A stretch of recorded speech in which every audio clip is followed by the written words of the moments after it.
Hi guys! Welcome to my channel. Thank you so much for clicking on my video. I'm Evelyn Blaire and I tell true crime stories that you want to hear. So please leave me a comment down below if you have any requests and subscribe to my channel so you don't miss my videos every Friday. Let's get started.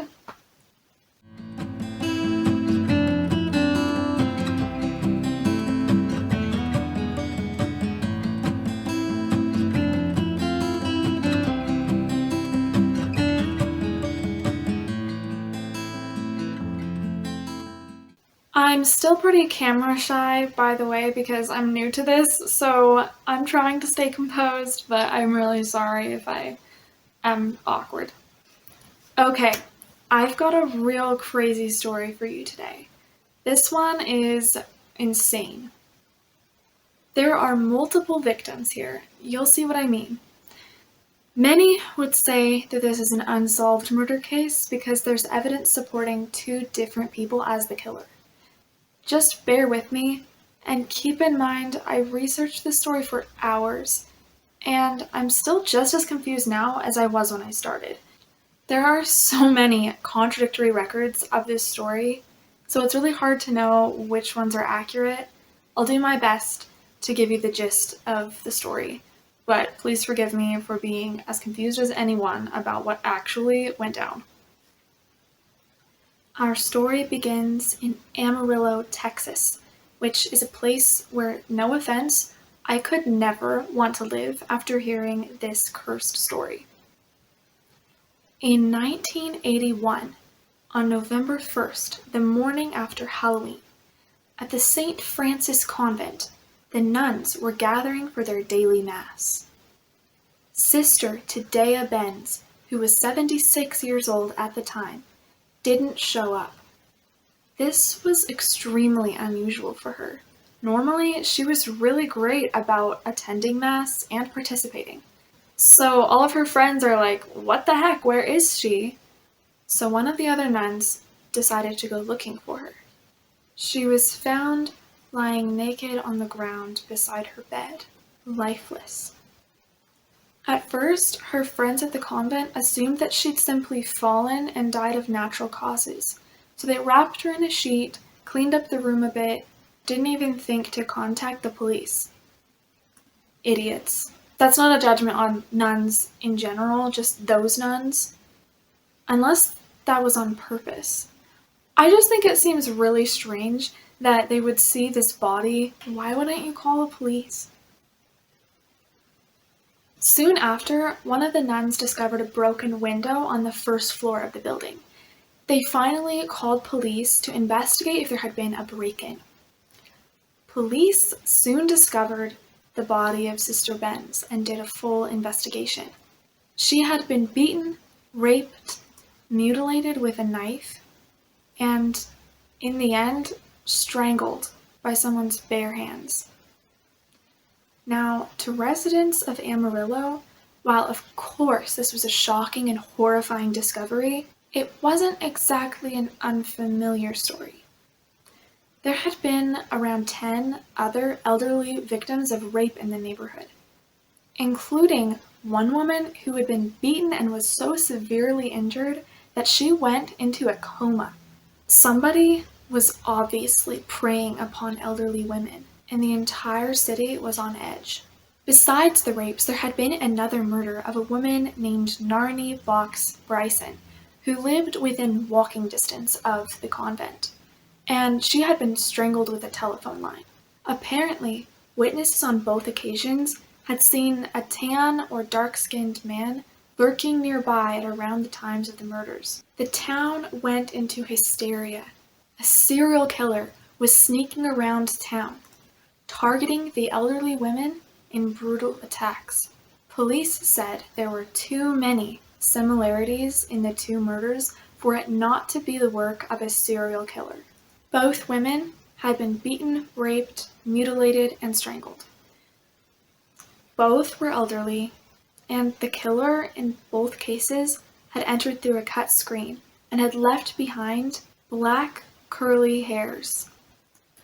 The killer seemed to clearly be someone Hispanic or Black, due to the creepy lurking man in the neighborhood of that description, and also the dark curly hairs. Allegedly, there was also a phone call made to the convent in the middle of the night before the murder by someone with a thick Spanish accent who wanted to talk to a priest about his sexual desires. Now let's pause the story right there for a sec and switch gears for a little background info. In 1980, there was a mass emigration from Cuba to the US. Many of the immigrants had been prisoners in Cuba or were mentally ill, but were released from prisons and hospitals to make a new life in the United States.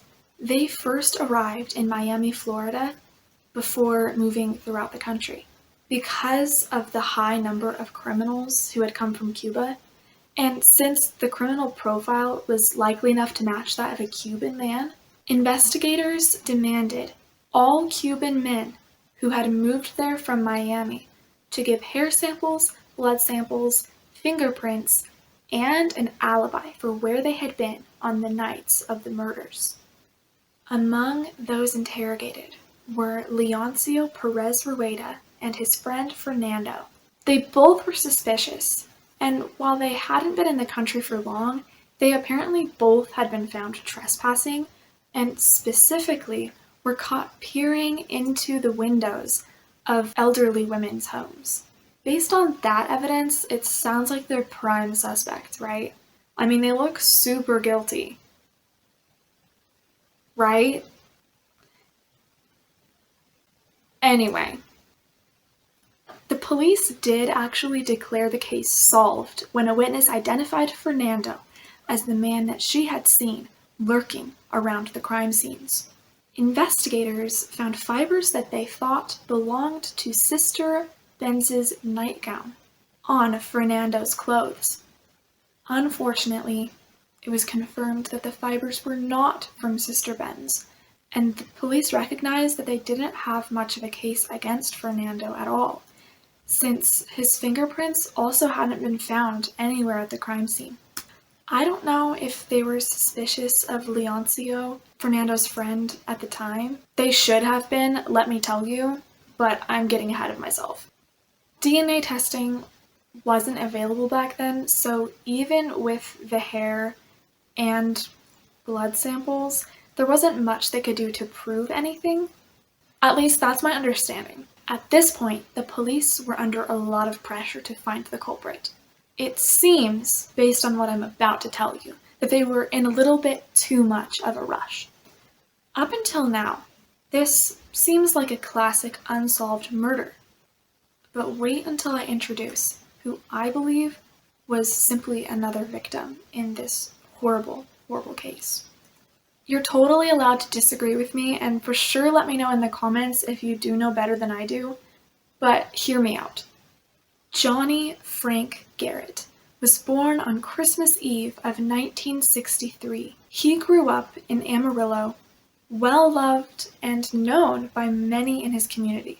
He was said to have been mentally delayed to some degree, which I'm not surprised by, considering what he went through as a child. He experienced some really traumatizing events when he was very young. Apparently, he was subjected to regular beatings, rapes, cigarette burns, and other abuse. 2 of his stepfathers made his life a terror. At one point, he was even sold to another man for sex. While Johnny was frequently abused, by the accounts of those who knew him, he never turned on anyone and was the sweetest, gentlest boy you could imagine. He would allegedly often visit the nuns in the convent, and actually he would frequently sleep in the football field because he was so scared to go home. When he was about 14, he started having trouble in school. He was referred to as defiant. Apparently, he was suspended from school at least once. He was so upset by the reality of his life, probably between the abuse he was suffering at home and the trouble he was having getting through school, that eventually he did turn to drugs and alcohol to cope with it all.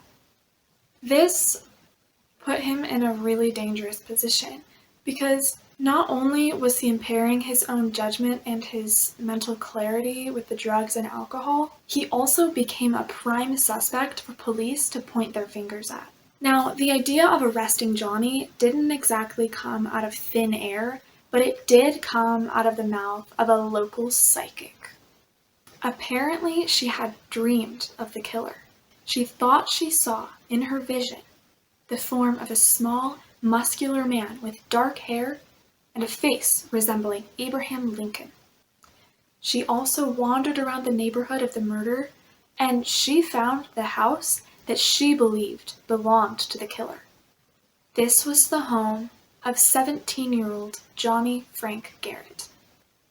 Do you guys believe in psychics and psychic dreams? I personally don't really believe in that, but either way, I don't think the dream of a psychic should hold up in court or be enough evidence to arrest someone, right? Is that just me? Imagine if there was a psychic walking down my street and they were like, I think there's a murderer with brown hair in that house. I could be arrested, apparently. I'm not a big fan of these law enforcement officers. I'm a little scared at this point of the system in Amarillo, Texas. But maybe there is something to psychics, but I don't think that that should be the role they play. Honestly, I'm just confused. Did they see the psychic as a partner in the detective work? Is that how this works normally, or is this just in Texas? No offense to anyone who lives in Amarillo, Texas, or who's actually in law enforcement there doing their job correctly. And this was in the 80s, but I'm still I just get this really bad feeling about it. I don't want to go there. It just seems like common sense that it shouldn't go that way. After arresting Johnny, to the shock and dismay of those who loved him, the police took his fingerprints and actually were able to find 2 fingerprints at the crime scene that matched his. Now, before you get too excited, remember, Johnny actually knew the nuns, and he stated later that he wouldn't be surprised if there were several fingerprints throughout the convent, because apparently he spent a lot of time there. And according to at least one report, Johnny had just a few days prior been helping move furniture from the nuns' rooms, so he would have been inside several of the rooms, and very likely that could have been why his fingerprints were in Sister Ben's room. Nobody ever listened to that claim, though, nor made an effort to find out if it was true. I think because it wasn't convenient. Knowing these police officers, it probably just wasn't convenient for them. That's the vibe I'm getting. I'm just so annoyed with the way this case was handled. Can you tell? Oh my gosh. The police also found fingerprints from an entirely different person in the bedroom where Sister Ben's was killed. Fingerprints that didn't belong to any of the nuns or anyone who would have been in the convent. Those are the fingerprints that they should have been concerned about, not the ones from the neighborhood boy who frequented the convent.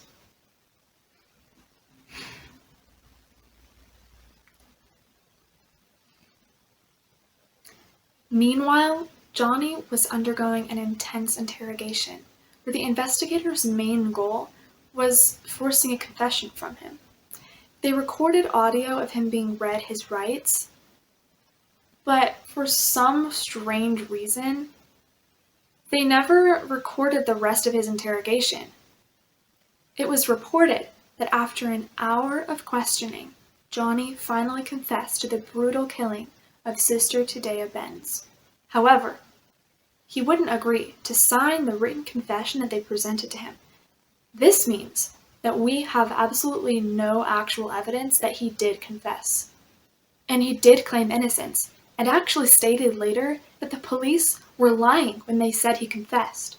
If we believe that he did confess, we're just going on the word of the interrogator who allegedly heard him confess with their own ears. And we're also required to assume that he heard Johnny correctly, and that even if he did confess, Johnny was mentally stable enough during that probably traumatic and really scary interrogation to even speak the truth. I've seen the strategies often used in interrogations, and let me tell you, the pressure is really high, and it can be very intense. I can only imagine if you were both innocent and mentally disabled, how traumatizing that would be. Now, I don't know if you've noticed, but police pretty much just dropped the whole idea of the murder at the convent being related to the previous murder and the rapes and beatings throughout the town. Even though they originally said it was almost decidedly the same killer. Basically, the police were just determined to get someone behind bars for the murder of Sister Tadea Benz. It seems to me like they were much less concerned about who was behind bars. Specifically, the newly appointed District Attorney Danny Hill seems to be at fault. He had promised the public that he would get someone sentenced to death for the horrible, horrendous crimes in the town. And he was using religion to gain the approval of the public in the heart of the Bible Belt. Danny Hill was also the one who hired an untrustworthy medical examiner to do an autopsy. This medical examiner somehow lost the semen samples they had collected from the crime scene, making it impossible for them to use that as evidence or do any DNA tests on it when that option became available. Johnny and his mother tried multiple times to get legal help from an attorney that they trusted, but somehow they ended up with the attorney that I believe was personally selected by Danny Hill. Allegedly, Danny Hill and this attorney were also childhood friends. Danny Hill had also been leaking his theories to the media, getting the majority of the public on his side. I'm really not a fan of Danny Hill, can you tell? It was argued that the venue of the trial should be changed due to the fact that so many of the residents were biased against Johnny, but the request was denied, and they went into an unfair trial. It gets even worse. There were some serious problems with the jury. Are you ready? One of the jurors was actually a relative of the judge. Another one had done business in the past with the medical examiner who was involved in the case. And still another juror had close friends in law enforcement. These people should not have been on the jury. They would have been way too biased. I honestly don't know how the heck this happened. It should not have happened. They should not have been on the jury. At the trial, Johnny was sentenced to death. I'm sorry, I know that was really sudden. It was sudden for him too, and for his family.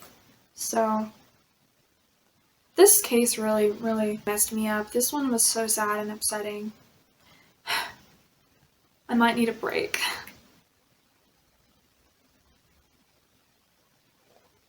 I'm gonna get lipstick on my cup.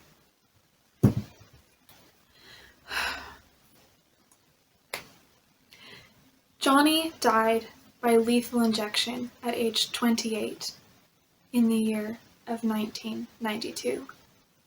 Now, do you remember the man named Leoncio Perez Rueda, the friend of the guy that had been seen lurking around the crime scenes? Well, in 2004, they found his DNA matched that of some semen samples taken from the sheets of Narnie Box Bryson. Leoncio was convicted for that killing, and during an interview, Leoncio admitted to taking a white V-neck t-shirt from the crime scene of the first killing. That t-shirt matched the description of a white t-shirt found crumpled next to the body of Sister Benz at the crime scene. Guys, it looks to me like Leoncio was guilty and Johnny was innocent and was killed for someone else's crimes. which is totally heartbreaking. I absolutely hate that. And I really think they could have proven Johnny's innocence had they looked into things a little bit more. But nobody ever verified whether or not Johnny had been in the convent the days prior to the murder, which would have explained how his fingerprints got into Sister Benz's room. There also was a footprint inside the window where the intruder had broken in, and none of the shoes at Johnny's house could have made that footprint, nor did they have any glass shards from the broken window. Also, there was blood found on a wall and an exterior door where it appeared that the intruder had escaped the convent, but they never tested any of that blood to find out if it could have been from Leoncio or Johnny. It was almost like they were avoiding proving Johnny's innocence. Let me know in the comments what you think. That's pretty much it. Sadly, even though it appears to me very clear that Johnny was innocent, there was never anything actually proven either way. So, I don't know for sure, but I really think Johnny was innocent. And I think that now this observation could be incorrect, but it looks to me like the law enforcement in Amarillo, Texas was just too prideful. Now, I do believe that if Johnny had not been executed but had just been in prison for years, I think they would have found out and looked into the case more. I think that in 2004, when they discovered that Leoncio was responsible for the first of the killings, they also would have looked into the case of Sister Benz further and probably found and proven Johnny innocent.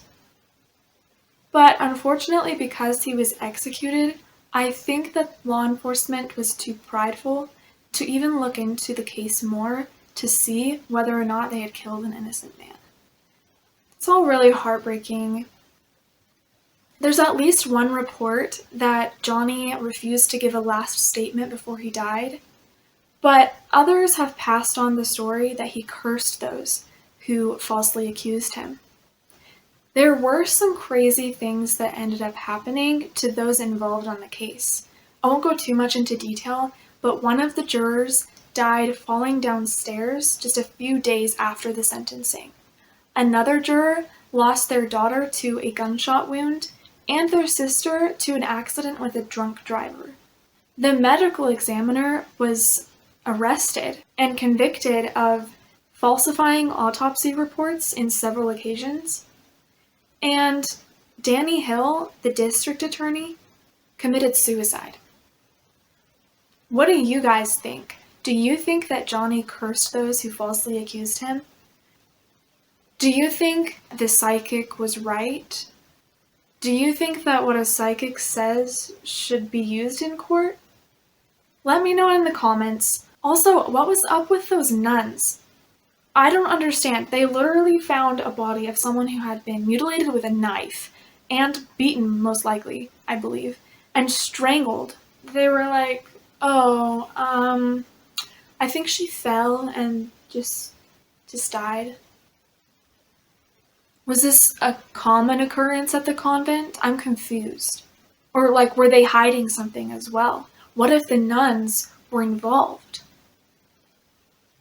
What do you think? Let me know in the comments, and let me know if you have any requests for true crime stories you'd like me to tell. I'm so excited that you've watched my video. Thank you so much. It means the world to me. I will see you next time.